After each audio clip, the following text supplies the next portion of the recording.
Mentari pagi menyelinap perlahan di balik tirai tipis kamar kos sempit berukuran 3 kali 3 meter yang berantakan. Tumpukan pakaian kotor, sisa mie instan di sudut meja, dan udara lembab menjadi pemandangan yang begitu akrab. Di tengah ruangan itu, seorang pemuda terbaring menyamping, memeluk bantal yang sudah mengempis. Ia terbangun bukan karena semangat mengejar mimpi, tapi karena suara klakson dari jalanan luar dan bentakan ibu kos yang sedang menagih uang listrik. Hari itu sama, seperti kemarin. Tidak ada yang istimewa, hanya pagi yang berjalan biasa, di hidup yang terasa semakin hambar. Nama pemuda itu Raka. Sudah hampir setahun sejak ia wisuda, namun lembar ijazahnya hanya terlipat rapi dalam map plastik biru, terselip di bawah tempat tidur. Ia sering bertanya dalam hati, apa aku salah ambil jurusan atau salah jadi aku? Pagi itu, sambil menatap langit-langit kusam, ia kembali berjanji pada dirinya sendiri. Hari ini aku akan berubah. Tapi entah sudah keberapa kalinya janji itu dilanggar oleh rasa lelah yang tak tahu datang dari mana. Peluang itu datang dari notifikasi grup alumni, sebuah lowongan di perusahaan startup lokal. Raka langsung mengedit CV, menulis surat lamaran, dan mengirimkan email dengan semangat yang ia kumpulkan dari sisa-sisa harapan. Tapi 2 hari kemudian, ia mendapat balasan, penolakan. Biasa, pikirnya. Ia mencoba lagi. Lowongan kedua, ketiga, keempat, semua berujung sama. Tapi bukan penolakannya yang menyakitkan, melainkan ketika seorang HR menanggapi emailnya dengan komentar yang tak sengaja ikut terkirim. Suratnya terlalu desperate, kasihan, tapi nggak cocok. Raka terpaku membaca kata kasihan. Itu bukan kritik profesional, itu hinaan terhadap harga dirinya. Ia berhenti sejenak, lalu mencoba hal lain. Bantu usaha teman berjualan makanan online. Ia dipercaya mengurus promosi dan foto produk. Tapi ketika pesanan mulai sepi, temannya menuding promosi Raka tidak efektif. Dikeluarkan begitu saja. Bahkan uang transport tidak dibayar. Saat itu Raka merasa bukan cuma gagal, tapi tidak dihargai sebagai manusia. Ia pulang ke kosan, tidur tanpa makan malam, dan menghindari semua notifikasi dari HP-nya. Ia tak menyerah. Coba kirim lamaran lagi. Kali ini ke perusahaan besar. Ia ikut seminar daring, bayar pelatihan daring, dan berusaha mengubah gaya surat lamarannya. Tapi tetap saja, satu demi satu email masuk dengan kalimat standar. Maaf, kami belum bisa melanjutkan proses Anda. Total sudah 28 lamaran, tapi tak satu pun panggilan wawancara. Sampai suatu hari, seorang teman SMA mengunggah foto sedang tanda tangan kontrak kerja. Captionnya, kalau berjuang pasti bisa. Yang nganggur, jangan nyalahin nasib.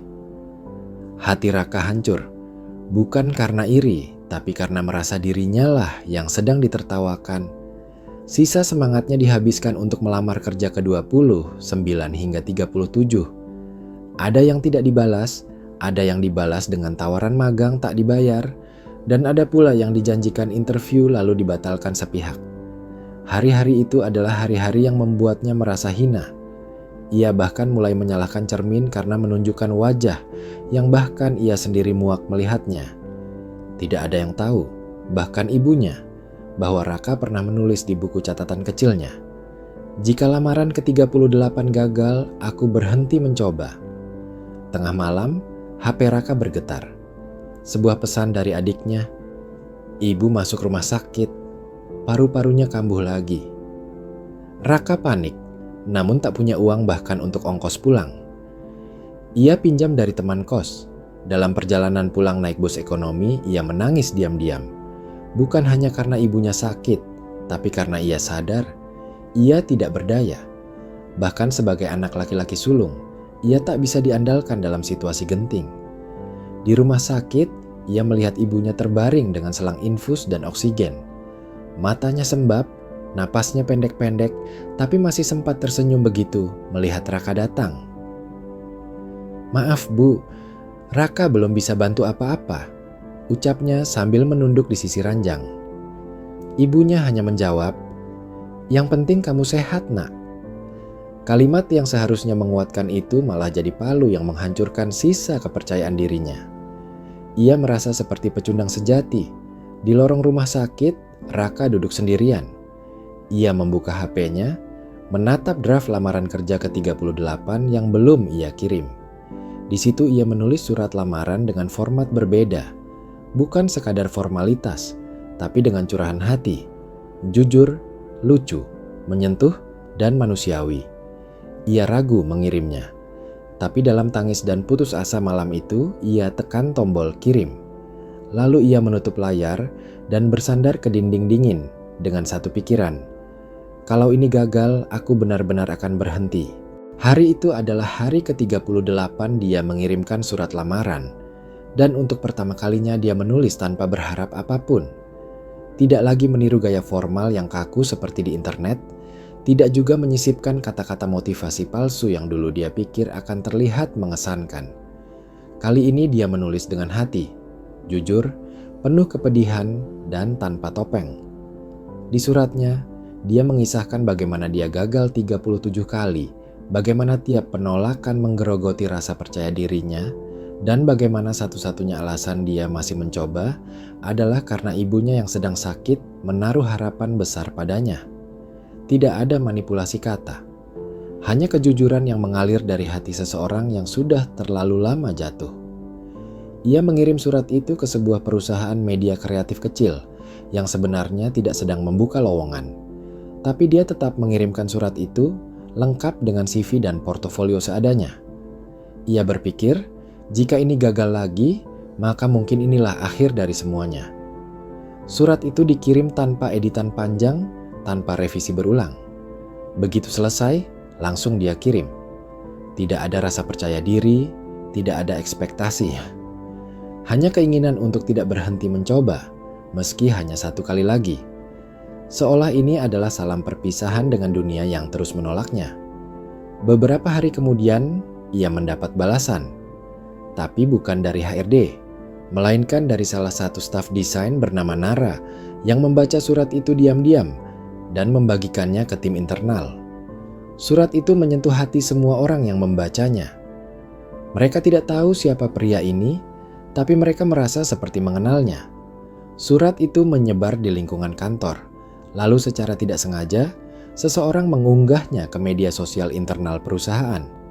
Dari sana, semuanya berubah. Beberapa hari setelah unggahan itu muncul di media sosial, lamaran yang ia tulis dengan hati mendadak viral.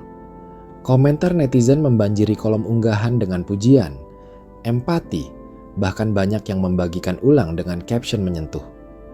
Banyak yang terinspirasi oleh kejujurannya, oleh kegigihannya, dan oleh caranya mencintai ibunya dalam diam.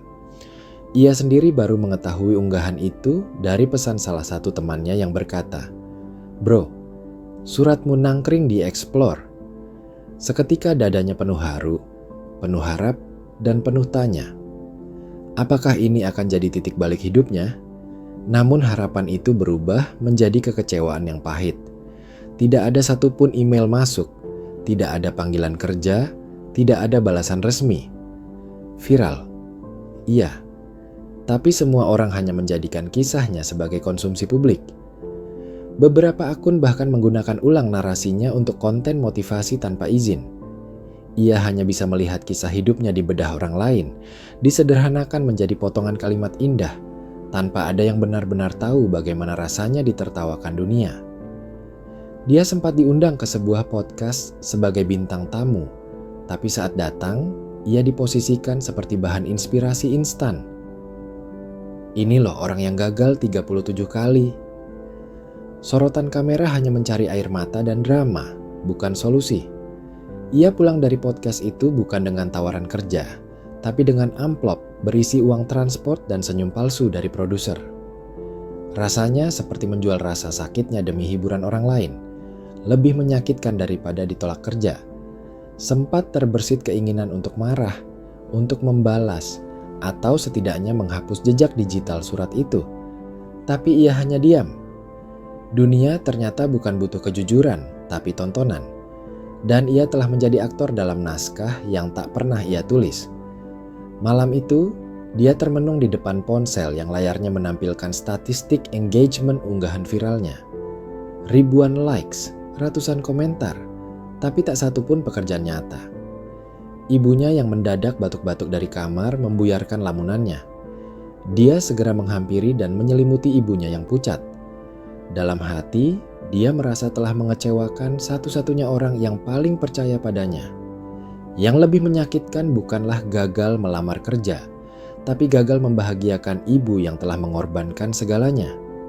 Ia duduk kembali di lorong rumah sakit, menatap surat lamaran ke-38 yang sekarang telah viral, tapi hampa. Hampa karena tidak ada satupun yang benar-benar membacanya dengan niat merekrut. Hanya dibaca untuk dibagikan, dijadikan kisah. Ia mulai meragukan segalanya. Apakah perjuangan ini benar? Apakah ia hanya sedang memperpanjang rasa sakit yang seharusnya sudah ia terima saja?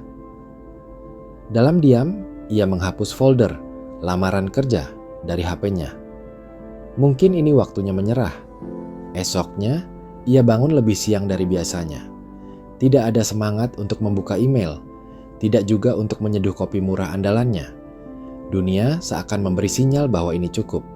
Perjuangannya tidak mengubah nasib, hanya menghibur orang-orang yang tidak mengenalnya. Ia menatap dirinya di cermin, mata bengkak, wajah kusam, dan jiwa yang kian retak. Ia membatin, mungkin memang bukan untukku. Namun tepat saat dia hendak mematikan HP, masuk satu email. Judulnya singkat, "Boleh kami bicara?" Tanpa banyak harapan, ia klik. Tapi isinya bukan seperti sebelumnya. Email itu bukan dari staf, bukan dari podcast, bukan dari media. Tapi dari direktur utama perusahaan tempat ia mengirim surat ke-38. Dan dari sini, cerita itu berubah, tapi belum sekarang. Masih ada satu luka lagi yang harus ia rasakan. Tak ada yang menyangka saat semua komentar dunia maya hanya mempermainkan, mencemooh, bahkan menjadikannya bahan meme. Ada satu orang yang menonton video itu sambil diam, tak berkata apa-apa. Dia bukan orang sembarangan. Seorang direktur kreatif di sebuah perusahaan multinasional yang justru sedang mencari sosok yang tidak biasa. Bukan CV dengan sederet gelar, bukan pelamar yang selalu tampil sempurna, tapi seseorang yang benar-benar tahu rasanya gagal, jatuh, dan tetap berdiri dengan hati. Tanpa sengaja, video lamaran itu masuk ke timeline-nya lewat rekan kerja yang membagikannya dengan caption bercanda. Tapi dia menontonnya sampai habis. 3 kali. Hari itu juga, ia meminta tim HR untuk mencari tahu siapa pria di video itu. Bukan hal mudah karena akun yang mengunggah bukan akun si pelamar sendiri.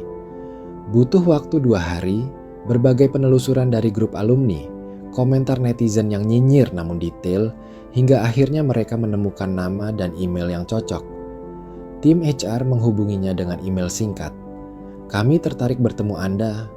Bisa ke kantor hari Jumat jam 10. Pria itu hampir tak percaya.